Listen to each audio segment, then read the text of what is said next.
Hello and welcome to Jessie James Beads. Today we're working with beautiful bead mixes featuring Cloisonne beads. We're going to create a spinning pendant today, and the bead mixes we're working with are Here for the Sunset in orange and Pink Clouds and Clear Skies in teal. To create our spinning pendant, we're going to use 18 gauge round wire. I'm working with a raw copper, but you can choose any wire that makes you happy.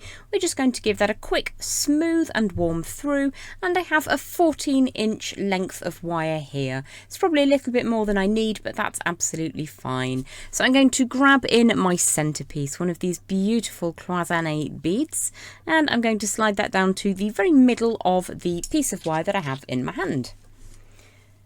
What we're going to do now is to choose some beads from this mix to sit either side, just to give it a little bit of a highlight.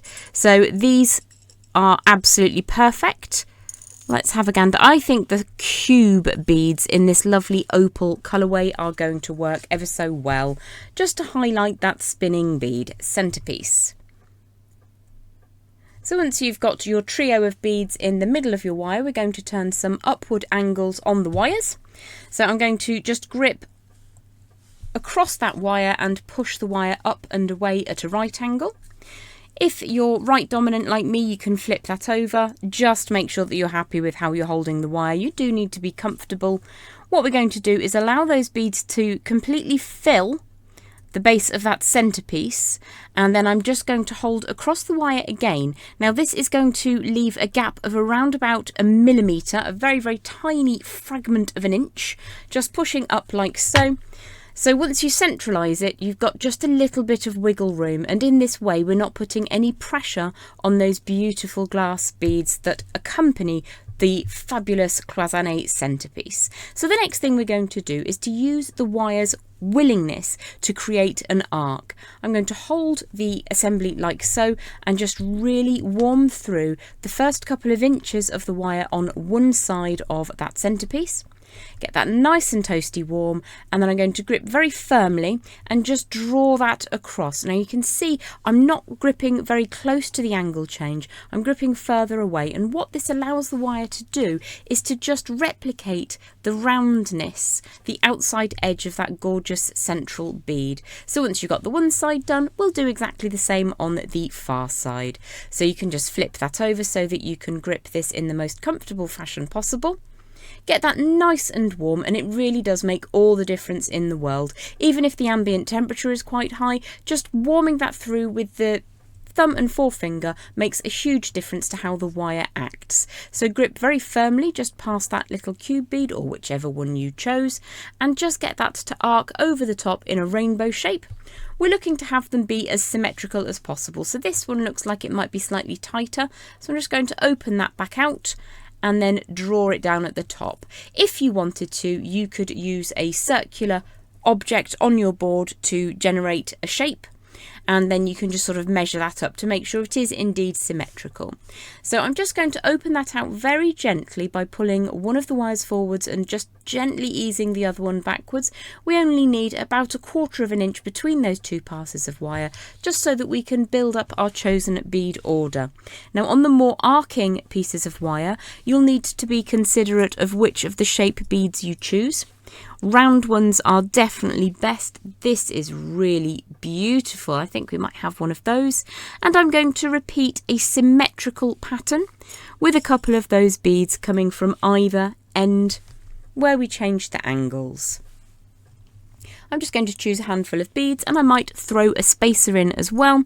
These daisy spacers look fun, so I think I'll put one of the daisy spacers between the glass and the Cloisonne bead.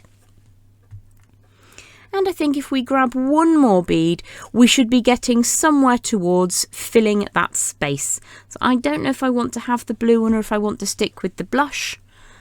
Let's grab one of these oversized rice beads and see if they go on. Basically what you're looking for on the more arcing pieces of wire is that the round beads or short beads like the cube beads will work better. Elongated beads like the rice beads or any pear drops that you may have in your chosen mix tend to prefer to be on straighter pieces of wire. So we'll see how we get on with what we've chosen so far. So I'm just going to add the first couple of beads on and allow them to slide down into position. always wondering if they're going to go on an 18 gauge wire. Sometimes you have beads that are much better on a 20 gauge, so if your chosen bead doesn't work, just pick something else from the mix. So let's slide that all the way down and see how much space we have left to fill. I'm going to do the symmetrical pattern now. So we'll start with the round blush. Actually, it might be slightly rondelle. Yep, ever so slightly rondelle. And then a golden daisy or star spacer. And then a little bit of a snug fit on this one, but they do go on the 18 gauge wire. And I think we've got space for another bead before we add in, or before we try those rice beads. So let's have a look. I wonder if one of those opal coloured beads would work in our sequence. So I'm going to pop one on and just see what that looks like. And again, because it's not a round bead, it might not like the arced piece of wire. That's a definitive no. So let's try something else. Let's go for one of these blue bicones. I think that will add a nice pop of colour. I wasn't sure if I was going to like it, but I actually do, because it's picking out the blues on the centrepiece with that Cloisonne bead. So just find something to match on the other side and get that to slide down into position. And then have a look at where your wires cross over. I think we will be able to get those beautiful blush pink rice beads on either side.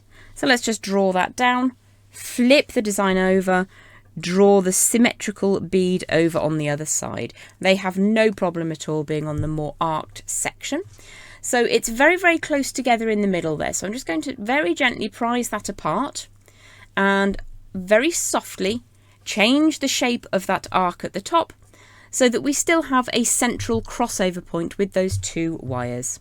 I'm going to grip at the end of that assembly. Just, you can see where I'm gripping there. Push that wire up at a right angle, up at the 12 o'clock position, and give that a smooth through. I'm going to flip the design over now. What we're going to do with the second wire is to very gently grip just past the bead and draw that up very, very softly, just a small amount. What we're going to do then is to grip across that angle change. So if I just bring that up towards the camera and grip like so, you can see where it is I'm gripping is on the angle change in this wire at the back. And then I'm going to draw that all the way around the front of the upright wire I've trapped my pliers in. In making that very tiny little angle change just past that end of the bead, you give yourself space to keep everything symmetrical. If you draw the wire on, in this instance coming from the right, directly into that angle change, you end up with one bead looking a little bit higher than the other. Now, if you've got good grip strength, what we're going to do is to put the forefinger on both of the symmetrical beads. In this instance, it's those blush pink rice beads, and I'm going to push very firmly to hold that assembly in position whilst I draw the tail of wire around from the other side. In pressing down between thumb and forefinger just here, I'm retaining the shape, that lovely little rainbow shape that sits over the top of our centrepiece. And the reason we have that extra tiny smidge of an inch or millimetre or so either side is so that we can still spin our central Cloisonne bead. Now I've got 3 visible wraps down there in the middle. I'm just going to make sure that this tail of wire is toasty warm and bring it over to one side for now, so I can change my mind about how I finish this design later.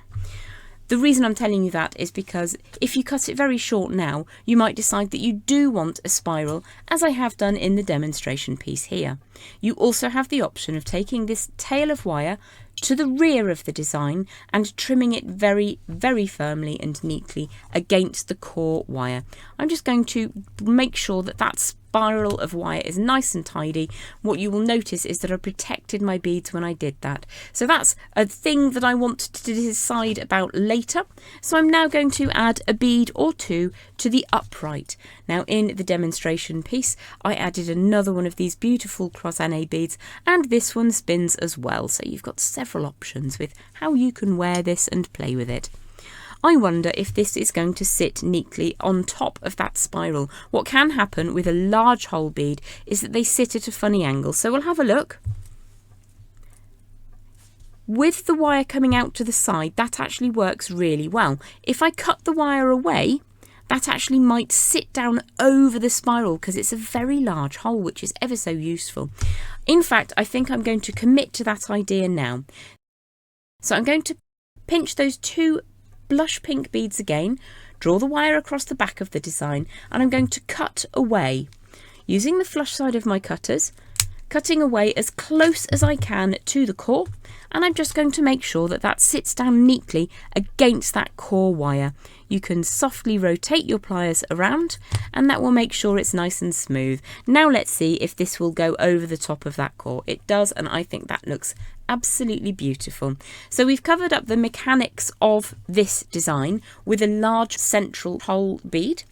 If you prefer, you can bring a spiral to cover up that little bit of mechanical action. All we're going to do now is to add a very simple wrapped loop up at the top to act as a bail. Now we won't be able to retroactively get the spiral inside the large bead. So I'm going to allow a small gap above the large hole bead, draw that wire forwards, and then I need to grab my bail making pliers or a round form to generate a bail up at the top of the design. So I've just grabbed a wooden beadle-on mandrel. Let me have a look at the size.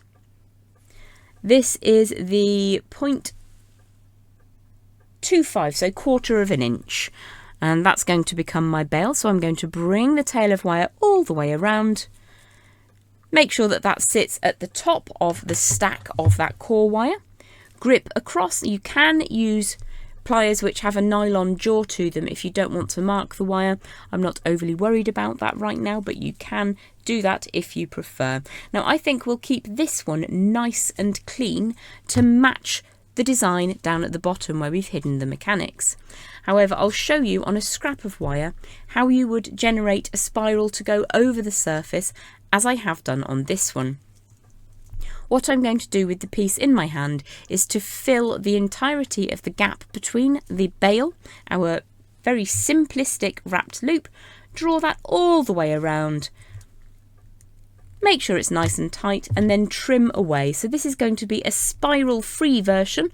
I very frequently have spirals on my designs.